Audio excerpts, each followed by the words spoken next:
Digital অগ্রগতির ধারাবাহিকতায় নতুন সেক্টর এগনস্টিক স্টার্টআপ নীতি কার্যকর করেছে রাজ্য সরকার এবং চালু করেছে ফ্ল্যাগশিপ ইনকিউবেশন হাব টিনেস্ট। গত 24 জানুয়ারি 2025-এ মুখ্যমন্ত্রী ডাক্তার মানিক সাহার নেতৃত্বে এবং তথ্য প্রযুক্তি মন্ত্রী প্রণজিৎ সিংহ রায়ের উদ্যোগে সূচনা হয় এই নীতি।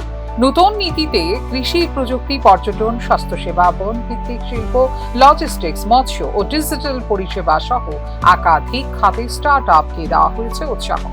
2 লক্ষ টাকার ট্রাইশিট তহবিল, 10 লক্ষ পর্যন্ত প্রোটোটাইপ উন্নয়ন সহায়তা, ব্র্যান্ডিং ও পেটেন্টের সহায়তা এবং সরকারি দরপত্রে বিশেষ প্রণোদনার ব্যবস্থা রাখা হয়েছে উদ্যোক্তাদের জন্য। অতিরিক্ত সুবিধাও অন্তর্ভুক্ত রয়েছে নারী ও বিশেষভাবে সক্ষম উদ্যোক্তাদের জন্য। পাশাপাশি 250 কোটি টাকার ভেঞ্চার ফান্ড গঠনের চলছে প্রক্রিয়া। 100-র বেশি স্টার্টআপ নিবন্ধিত হয়েছে এবং প্রায় 68 লক্ষ টাকার আর্থিক প্রণোদনা বিতরণ করা হয়েছে এ পর্যন্ত। নিউ জেনারেশন ইনোভেশন নেটওয়ার্কের আওতায় ত্রিপুরা বিশ্ববিদ্যালয় ও national institute of technology Agartala সহ 12টি শিক্ষা প্রতিষ্ঠান যুক্ত হয়েছে।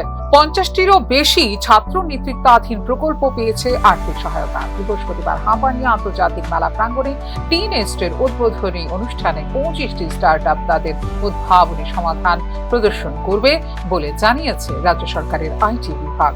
এছাড়া টি হাবের সঙ্গে সমঝোতা স্মারক স্বাক্ষরের মাধ্যমে জাতীয় উদ্ভাবনী নেটওয়ার্কের সঙ্গে সংযোগ আরও জোরদার হবে বলে জানিয়েছে আইটি বিভাগ। টিনেস্টের মাধ্যমে ত্রিপুরা ডিজিটাল সক্ষমতা থেকে ডিজিটাল উদ্যোক্তা সৃষ্টির নতুন পর্যায়ে প্রবেশ করেছে বলে মনে করছেন তথ্য প্রযুক্তিবিদরা।